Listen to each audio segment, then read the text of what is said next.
Já está aqui com a gente para conversar hoje sobre direito trabalhista é o advogado Luiz Carlos de Oliveira. No quadro É Seu Direito de hoje, ele vai falar sobre o Dia Internacional da Enfermagem e do Enfermeiro, que é comemorado amanhã, em quarta-feira. Ele vai explicar sobre os direitos dos profissionais da saúde tão exigidos nesse período de pandemia, mas ele também vai tirar um monte de dúvida que ficou da semana passada, da semana retrasada. Então nós vamos conversar. Boa tarde, Luiz Carlos. É um prazer recebê-lo aqui nessa terça-feira. Boa tarde, Alessandra. Boa tarde, Fernanda. Tudo bem? Boa tarde, tudo certinho, né? Frio, né? Tá frio aqui em Cachoeiro, coisa boa. Vamos começar então falando desses profissionais de saúde, né? Que continuam sendo fundamentais nessa pandemia, mas não tem jeito. Tem muita gente aí fazendo hora extra, tem muita gente aí que tem trabalhado além do expediente. E quais os direitos desses trabalhadores? O que eles têm a receber? O que eles têm direito na justiça? Olha só, Fernanda, primeiro assim, né? Eu tenho tecido uma crítica, né, muito grande a uma frase que tem dito dos profissionais de saúde. Eu entendo que é de forma carinhosa, que fala assim, eles são nossos heróis, ou somos heróis, ou serão, enfim. Essa galera não pode ser tratada assim. Essa galera é profissional extremamente qualificado. Porque o Brasil tem mania de criar heróis, né? O Brasil tem mania de criar. Todo dia no Brasil sai um herói, né? Sai um herói na polícia, sai um herói, o Senna era herói, e o Neymar foi herói, e o Ronaldinho foi herói. O profissional de saúde é um profissional extremamente qualificado e que precisa muito ser respeitado, e não é agora por conta da pandemia. A minha origem, para quem não sabe, eu sou de lá do hospital, né? Eu sou atendente de enfermagem. Entrei na Santa Casa de Misericórdia de Cachoeiro em 1986, né? Em 87 minha carteira foi anotada, fiz um cursinho de técnico de auxiliar de enfermagem, enfim. E desde esse período, essa galera ganha, eu fui presidente do Sindicato dos Empregados da Saúde, essa galera ganha, um técnico de enfermagem hoje, ele não ganha 2 salários mínimos. Ele não ganha R$ 2.200. Para ele ganhar mais do que isso, ele tem que trabalhar 2 empregos, e a grande maioria tem 2 empregos. Os enfermeiros, a grande maioria tem 2, 3 empregos. Os atendentes auxiliares, as parteiras que estão em extinção hoje, a maioria deles tem 2, 3 empregos para conseguir ter uma vida um tanto quanto mais digna. Então, falar que eles são heróis, eu acho descabido. Por quê? Porque não adianta falar que é herói e pagar o cara R$2.000. Não adianta falar que é herói e essa galera trabalha, via de regra, um número substancial, 60% dos auxiliares e técnicos de enfermagem e enfermeiros trabalham 24. Trabalham 12 horas numa unidade e 12 horas em outra. Quando você vê de manhã cedo, é muito comum para quem trabalha no horário de 6h30 da manhã em diante, começa a circular pelo centro de Cachoeira, Praça do Monteiro. Tem uma galera que vem no infantil para o evangélico, do evangélico para a Santa Casa, da Santa Casa para a Unimed. Aí é o ponto de encontro para ponto quem está de todo mundo, trocando de trabalho. plantão. Então, assim, eu acho que é muito descabido chamar de herói e não valorizar essa galera com salário. Essa galera tem direito à insalubridade de 20% e 40%.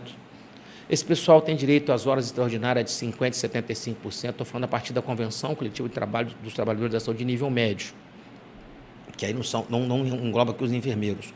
Mas essa galera, por exemplo, não tem jornada de trabalho específica por lei, por exemplo. Não tem, né? A grande maioria trabalha 12 por 36. Mas isso significa o quê? Que não tem o horário de trabalho regrado, assim? Não tem uma regra? Não tem uma legislação específica que diz que o trabalhador de saúde tem que trabalhar uma jornada menor, né? Porque, assim, o trabalho da saúde, especialmente dos profissionais da área de enfermagem, parteiras, atendentes, auxiliares e técnicos, os atendentes sumiram do mercado, é um trabalho muito doído, porque ele mexe com todas as emoções do ser humano no mesmo dia. Você imagina bem, de manhã cedo você chega, pega uma criança nascendo, e aquela felicidade da família, e de tarde você vai fazer um óbito. Você vai preparar um paciente que morreu na sua enfermaria. Então, o trabalho é muito doído e muito doloroso. E sem falar da dupla jornada dessa galera, porque aí 90% é mulher, e que chega em casa tem que cuidar de casa e cuidar de marido, porque os caras ainda acham que hoje mulher não precisa dividir tarefa doméstica, entendeu? Então, assim, é um trabalho muito sofrido. Hoje está no Congresso Nacional um projeto de lei 2564, durante vários anos, tem uma luta dos trabalhadores discutindo a jornada de trabalho e os salários. E tem um projeto de lei estabelecendo uma jornada de 30 horas, que é o desejo dos trabalhadores de saúde há 20 anos, que é uma jornada de 30 horas semanais, que significa dizer, em dias úteis, de segunda a sábado, você trabalhar no máximo 5 horas por dia. Mas isso prejudicaria quem tem, por exemplo, 2 empregos, ou seria 30 horas no emprego, 30 horas em outro? Mas a ideia é o quê? A ideia é não ter 2 empregos, né? Ter um bom salário. Um bom salário. Porque, então, o projeto fala da jornada de 30 horas e também fala dos salários. Esse projeto fala que o enfermeiro deverá ganhar R$ 7.300, o técnico o técnico de enfermagem ganhar R$ 5.120 e os auxiliares de enfermagem e as parteiras R$ 3.600 em média. Esse é o projeto. Aí a pergunta é assim, como é que vai financiar isso? A resposta é muito simples. Vocês já noticiaram aqui, por diversas vezes, quantas pessoas morreram por falta de leite de UTI, não é isso? No Brasil, abriu, com a pandemia, 22 mil leitos de UTI. O dinheiro apareceu? Apareceu. Então, se quiser tratar a saúde da forma que precisa tratar, terá dinheiro, sim, para aportar para os hospitais filantrópicos, que são a grande maioria, os hospitais filantrópicos... são os que mais sofrem, né? Os mais sofrem e os que mais empregam. Os hospitais filantrópicos empregam mais que os hospitais privados e públicos, né, no país. Então, assim, teria dinheiro para aportar recursos para esses hospitais e para as unidades de saúde, e elas, por sua vez, remunerar os seus trabalhadores. E os hospitais privados são privados, e o público é público. Então, assim, nós estamos nessa batalha com essa jornada de trabalho, com esse projeto de lei, né, no Congresso Nacional, o Sindicato dos Trabalhadores tem feito muito isso, e a gente, como advogado, que já militou muito nessa área, também tem feito o seu debate acerca desse tema. Então, assim, esse profissional tem direito, ele ganha R$ 2.000 no máximo ganha um auxiliar e técnico de enfermagem. Enfermeiro um pouco mais. Tem município que paga o enfermeiro R$ 1.500. Tem um monte de município por aí. Um monte. Aí a exceção do PSF, paga R$ 3.000 para o cara trabalhar no PSF na jornada de 8 horas. O dia inteiro, de segunda a sexta. Salário máximo de R$ 3.500, às vezes com ticket de alimentação de R$ 200, R$ 300. É muito injusto isso, né? Tem lugar que não paga sequer o direito básico, que é a insalubridade, né? Que é adicional noturno desse pessoal, que todo mundo, como é uma categoria que trabalha em turno ininterrupto, quer dizer, o hospital não fecha, né? Ela tem acesso a adicional noturno, então, enfim. Eu acho que a gente precisa hoje, de fato, chamar de herói legal, bonito, tudo bem. Aqui, vamos entrar na luta com essa galera que ganha R$ 2.000 por mês de salário, porque precisa melhorar o salário desse pessoal. Ô Luiz, no dia 26 de março deste ano, o presidente Jair Bolsonaro ele sancionou a Lei 14.128, que ela concede indenização aos profissionais de saúde tornados incapacitados para o trabalho pela Covid. Na prática, como que funciona esse projeto? Na verdade, sim, né? Na verdade, já é lei, né? Já foi sancionado pelo presidente, que também é uma luta dos trabalhadores. Esse projeto é essa lei. Porque a discussão era o que no começo, né? Covid é ou não é doença ocupacional? E aí, doença ocupacional tratada como acidente de trabalho. Peguei Covid no hospital, vou ficar de licença, vou ficar de auxílio doença acidentário, que isso me dá direito a um ano de estabilidade quando eu voltar. A grande discussão era essa. E aí depois a Covid parou, aí entendeu-se que era doença ocupacional. Depois deixou de ser doença ocupacional. Depois alguns tribunais passaram a decidir em favor dos trabalhadores, entendendo que é uma doença ocupacional. Porque eles disseram que é muito tênue, é uma linha muito tênue, né? Porque você pode pegar Covid no ônibus. Mas eu posso pegar no ônibus, se eu sou técnico de enfermagem. Mas a probabilidade de eu pegar numa UTI... é muito maior. É muito maior. Lógico, se você está no meio de um monte de paciente com Covid, a sua chance de pegar é quase que de 100% exatamente, ali, né? Exatamente. Então, os tribunais têm decidido em favor dos trabalhadores. Essa lei funciona como? Você é trabalhador e trabalhadora da saúde. Aí é trabalhador e trabalhadora da saúde. Não é auxiliar e técnico de enfermagem, enfermeiro só, nem médico. Né? Porque a dona que limpa a UTI também está sujeita a contrair a Covid e a mesma indenização. Então, se você teve Covid e identificou alguma sequela grave, né? E aí sequela tem todas, né? Das mulheres, desde a queda do cabelo a perda do olfato. Você precisa procurar um advogado da sua confiança, ele vai lhe orientar e entrar com uma reclamação, com uma ação contra a União, em desfavor da União, e a União vai lhe indenizar. Se você teve um parente que morreu, nós temos um caso desse no escritório, em detrimento da Covid, que contraiu Covid no hospital, provamos através fizemos a prova que ele contraiu Covid no hospital, essa pessoa vai ter uma indenização de 50, essa família terá uma indenização de R$50 mil. Então, a ação não é contra o hospital que a pessoa trabalhou, ou contra a unidade de saúde, ou contra o município, ou o Estado. Essa ação é contra a União, e ela vai indenizar esse trabalhador, essa trabalhadora, em até R$50 mil, em caso de invalidez, sequela permanente, ou em caso de invalidez, ela vai indenizar esse sujeito. Agora, eu não entendi direito. Esse caso que você tem, por exemplo, é de um trabalhador da Sim, saúde que estava no hospital e um familiar pegou... Não, é o contrário. Esse trabalhador estava na saúde, no hospital, pegou Covid, foi a óbito, essa pessoa foi a óbito, e aí a família nos procurou, isso antes da lei já tinha nos procurado, e nós já estávamos começando a discutir isso já, só que era muito... Não tinha a discussão estava muito latente, então não tinha uma decisão ainda. Depois que veio a lei, e a gente entrou com ação, buscando a indenização para essa família dessa pessoa que veio a óbito no hospital, vítima da Covid-19, contraída no hospital. E essa lei ela diz ainda que, além do valor de R$50 mil por morte ou incapacidade permanente, se o profissional falecido tiver deixado um bebê recém-nascido, ele terá direito a R$210 mil. Quais outros direitos são resguardados em lei? Você já falou pra gente aí, a família tem direito. Se esse profissional morrer, você está com uma ação, tem direito. Os bebês também, mas e os jovens? Até que idade tem direito de receber se um pai falece e deixa um filho de 18 anos, 19? Se ele for dependente, né, se ele for menor e dependente, ele vai ter acesso à pensão por morte, né? Então, morreu, eu falo das mulheres porque a maioria de hospital é mulher. Então, morre uma companheira, uma colega, uma profissional de saúde no hospital, o marido vai acessar a pensão por morte. Se tiver filhos menores, eles vão acessar a pensão por morte. Se tiver filhos com alguma doença que prove dependência econômica dessa pessoa, também ela vai ter acesso a essa pensão por morte, além dessas indenizações feitas pelo governo. Entendeu? Eu entendo ainda, salvo o melhor juízo, né, eu entendo ainda que cabe também uma indenização contra a unidade que a pessoa trabalhou. Né? Então, vamos pegar aqui. Acidente de trabalho na área do mármore, é muito comum. Né? Você entra com ação, pede indenização por dano moral e dano material. Né?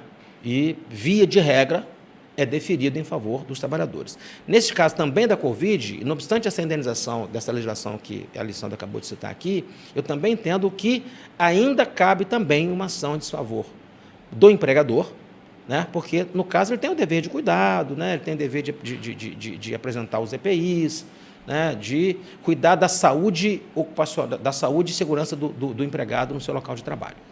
Agora sim, estou fazendo meio advogado do diabo aqui.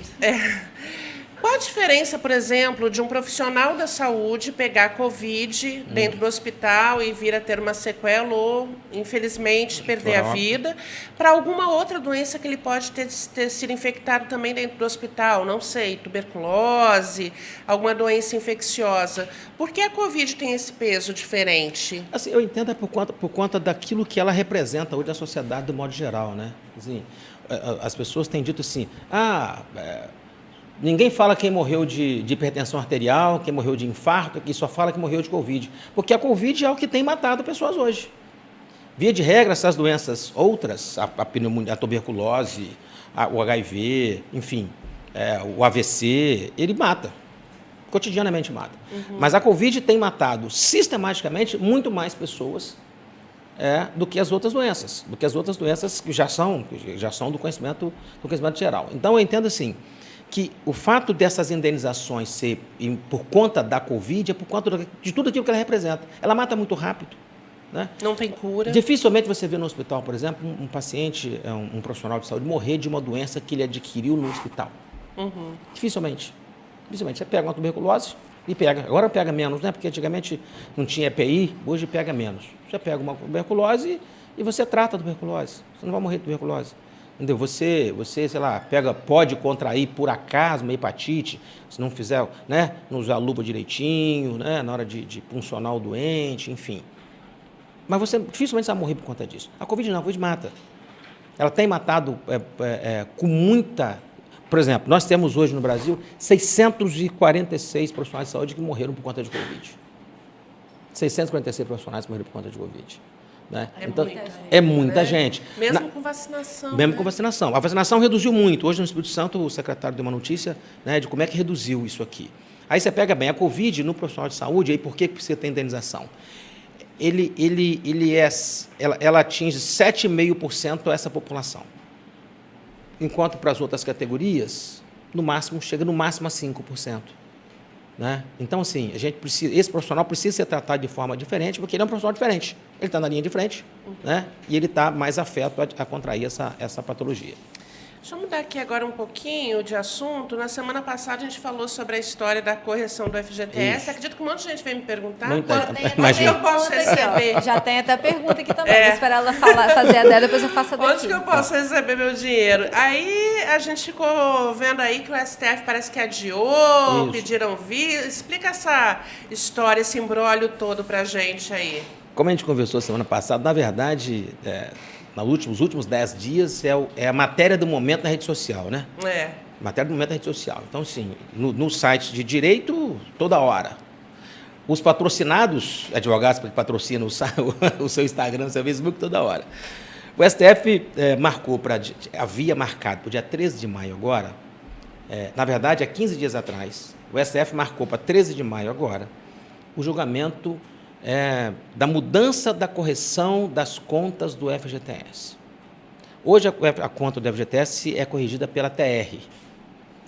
E chegou um dado momento que a TR não atendia mais os requisitos, o que interessa para corrigir uma conta, né? Que é remunerar monetariamente aquela conta. A TR está dando negativa, por exemplo. Então, a discussão qual é? Qual o melhor índice de correção? Porque a TR não representa sequer a inflação do período mais hoje. Qual é o melhor índice de correção? O NPC ou o IPCAE? Esse é o que está no Congresso, é o que está no STF. Né? Só que aí, né, não se sabe por quê, porque pelo menos eu não acompanhei lá no sistema do STF, retirou o projeto de pauta, porque essa é uma prerrogativa tanto do relator quanto do presidente, né? Ele retirou o projeto de pauta, então esse projeto não será votado mais agora, entendeu? Mas ele precisa ser votado.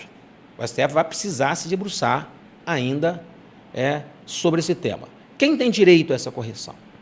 Todos os trabalhadores e trabalhadoras da iniciativa privada, porque o trabalhador do serviço público não acessa o fundo de garantia, ele não tem direito a fundo de garantia.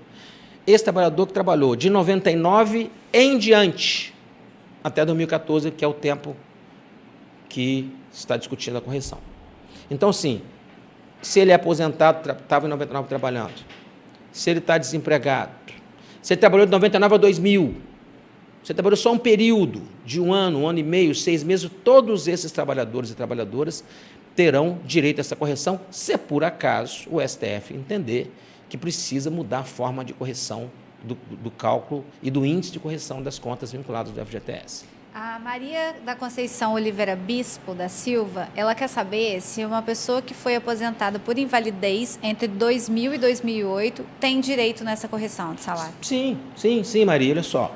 Se você, a modalidade do seu benefício previdenciário não interfere aqui, são coisas distintas. Se você, nesse período que você está nos dizendo aqui, você trabalhava na iniciativa privada, né? Você tinha conta vinculada do fundo de garantia, procura o advogado da sua confiança, que ele certamente vai lhe orientar o melhor meio e o melhor momento para você propor a sua ação de correção. Agora, a gente sabe, né, então, que o STF adiou, mas o trabalhador pode entrar com essa ação assim mesmo, deve entrar com a ação, deve aguardar aí até que isso seja julgado, para depois receber com todos os trabalhadores. E tem mais pergunta, né? Sim. Se ele vai receber com todo mundo, se ele não entrar com ação nenhuma. Olha só, eu particularmente tenho orientado aos clientes o seguinte, por que não propor a ação? Qual é o motivo de não propor ação? Por que não propor ação? Se ela, via de regra, você não tem custas para pagar, via de regra. Tem escritórios que cobram para entrar com a ação, enfim, aí é uma outra discussão. Mas, se via de regra, não tem custa para pagar. Eu acho que você entrar com a ação hoje é minimamente você criar uma expectativa de garantir seu direito, porque o STF pode decidir, ele vai ter que modular os efeitos. O que é isso? Né? Decidiu dizer como é que será aplicado esse direito. Né? Mas ele pode decidir, por exemplo, que só vai acessar quem já entrou com a ação, e aí ele pode mexer na prescrição, se é quinquenal, ele pode falar que é trintenária a prescrição, né? Porque a prescrição é quinquenal na esfera trabalhista, eu falei semana passada aqui. Né? Mas no âmbito da correção de conta vinculada, ela ainda é, salvo o melhor juízo, porque direito tem essa questão do entendimento não só dos magistrados, mas também dos doutrinadores que são levados muito em consideração, ela pode ser discutida que é trintenária. Então, assim, eu particularmente oriento o seguinte: procure um advogado da sua confiança e ele vai dizer para você o melhor momento de impetrar com a ação. Eu, particularmente, entro com as ações. Né? Eu entro com as ações. Entretanto, tem advogado que fala assim: não, vamos esperar a decisão do STF. Legítimo, ele tem lá o entendimento dele, entendeu? Mas eu, particularmente, como o trabalhador, via de regra, não vai ter custa processual para pagar pelo fato de ter impetrado essa ação, essa ação na Justiça Federal, eu acho que ele não vai perder. Ele vai criar uma expectativa, né? Vai trabalhar com essa expectativa e não vai perder. Então, sim, o melhor momento de entrar com a ação, o advogado que ele procurar vai dizer. Né? É isso. Perfeito. E outro assunto que tem gerado muita dúvida aqui nos nossos leitores, a tal da suspensão dos contratos de trabalho. Veio de novo, né? É de novo. É a redução de jornada e salário, que foi retomada pelo governo federal. Com a redução, o governo vai pagar de 70% do valor do salário do empregado e os direitos trabalhistas são mantidos normalmente. É isso mesmo? Ou tem algum viés aí que a gente ainda não entendeu?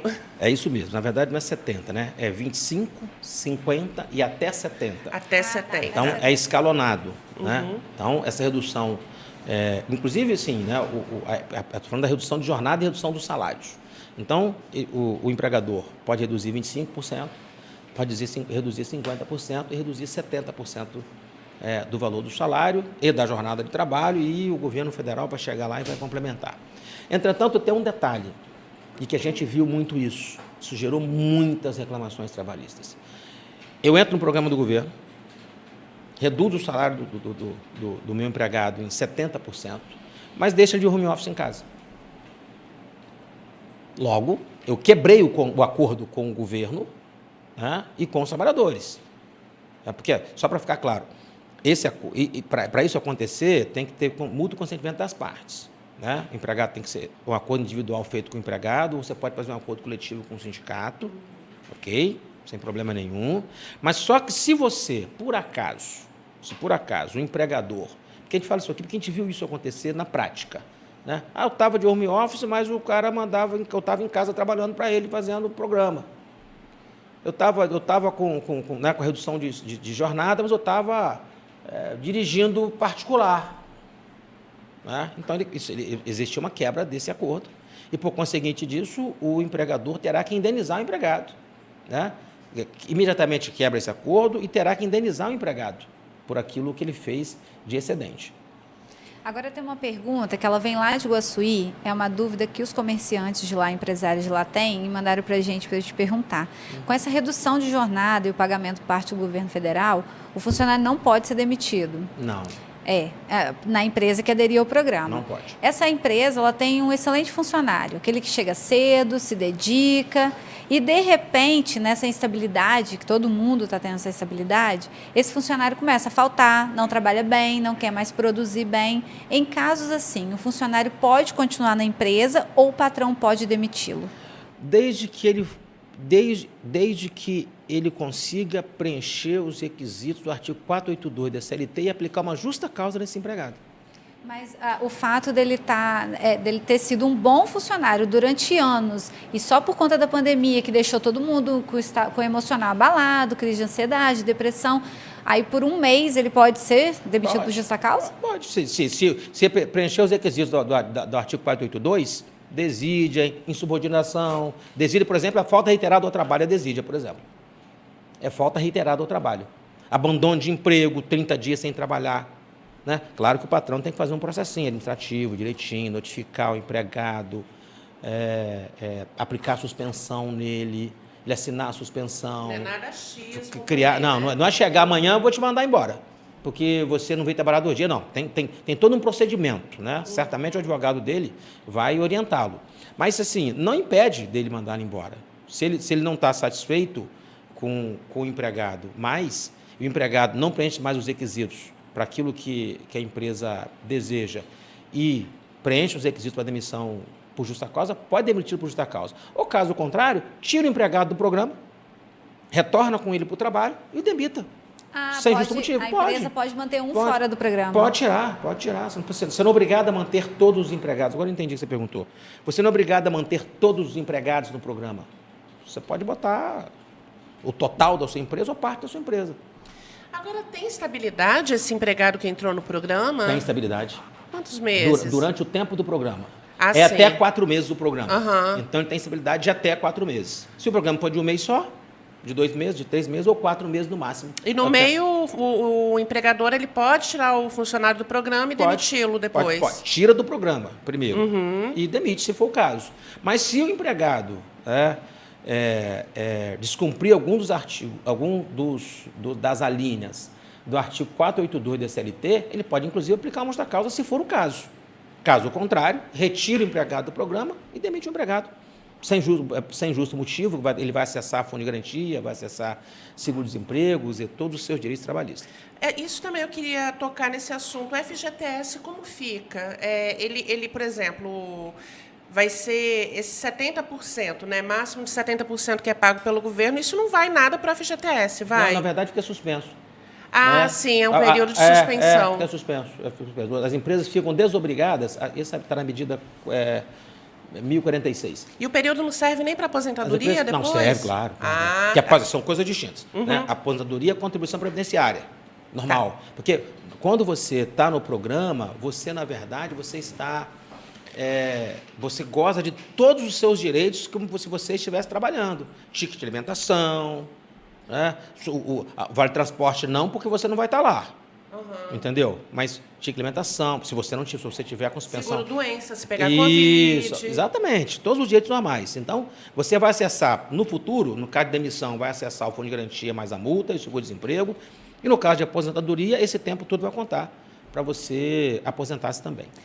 Já que você falou em aposentadoria, não é o tema do nosso programa de hoje, vai ser no próximo, que eu já tinha pedido, Luiz, para falar disso, mas a gente tem uma pergunta aqui, porque aqui a gente também consulta, advogado, médico, todo mundo que vem aqui, então é uma consulta, né? A Maria da Conceição está falando aqui que ela tem 57 anos e 16 anos averbada. Com quantos anos ela pode pedir para se aposentar com essa nova regra? 62, mulher, né? 62? Então tá perto, já está com 57, não tá longe. Salvo o melhor juízo, 62 mulher. Porque com a emenda constitucional 103, que mexeu em todas as regras da aposentadoria, de novembro de 2019 em diante, você tem, assim, uma centena de novas regras para aposentar. Antigamente você tinha via de regra 3, né? Você aposentava por tempo de contribuição, por idade ou especial. Aí o tempo de contribuição tem, assim, 10 regras. A especial tem, no mínimo, 4 regras. Entendeu? A aposentadoria por incapacidade permanente, que é a antiga aposentadoria por invalidez, né? Você tem mais uma série de requisitos. Mas, salvo o melhor juízo, mulher aposenta com 62 anos. Então, a aposentadoria... E o tempo de carência continua sendo 180, no mínimo 180 contribuições, são 15 anos. Ela já tem 17. Exatamente. E a aposentadoria vai ser o tema da próxima terça-feira. Falamos disso. Nós vamos falar de aposentadoria. Então, quem tem dúvida, vai mandando sua pergunta, que na terça que vem o Luiz vai responder tudo, né, Luiz? A gente está querendo aposentar também, né? Todo mundo aqui já perguntou. A gente já fez conta, né? Quanto tempo vai demorar? Luiz já me desanimou, já falou que eu não vou aposentar nessa vida. Não, via de regra, assim, para aposentar com 100%, vai ter que trabalhar muito. Quanto assim? Mulher o quê? 65? Não, para aposentar com 100% das suas contribuições, porque a nova regra, você pega o seu salário-benefício e aplica 60%. E a partir dos 15 anos, você aplica 2% por ano. Nossa! Com 95 anos. Então aí vai... Para aposentar integral. Né? Aposentar integral. Mas se você quiser pagar hospedagem no meio do caminho, aí você vai ter redução. Você ganha R$3.000, por exemplo, 60% vai dar R$1.800. Aí você trabalhou só Aí 30 anos, aí 2%. você trabalhou só 30 anos, mais 2% de 15 vai dar mais 30%. Aí você pega, aplica sobre isso ali, você vai no final aposentar. Gente, você tem que trabalhar quase até 100 anos agora para você... 70 Então anos, vamos. 70 Então anos em vamos. média para você aposentar com 100% das suas contribuições Eu não tenho previdenciárias. força para trabalhar até os 70 anos. Nem eu. Então, vou ter que me aposentar de outra forma. Gente, esse foi o quadro, é Ai, seu sempre direito bom. de hoje. Semana que vem a gente vai falar de aposentadoria. Vou chorar aqui um pouco no ar semana que vem, porque eu acho que eu vou descobrir que eu não vou aposentar, né, Fernanda? Tem problema não. Ó, Luiz Carlos, obrigada, tá? Obrigada mais uma vez por estar aqui com a gente, tirando nossas dúvidas. Semana que vem você está de volta aqui, né? Se Deus quiser. Um abraço, gente. Obrigado, Fernando. Obrigado, Alessandra.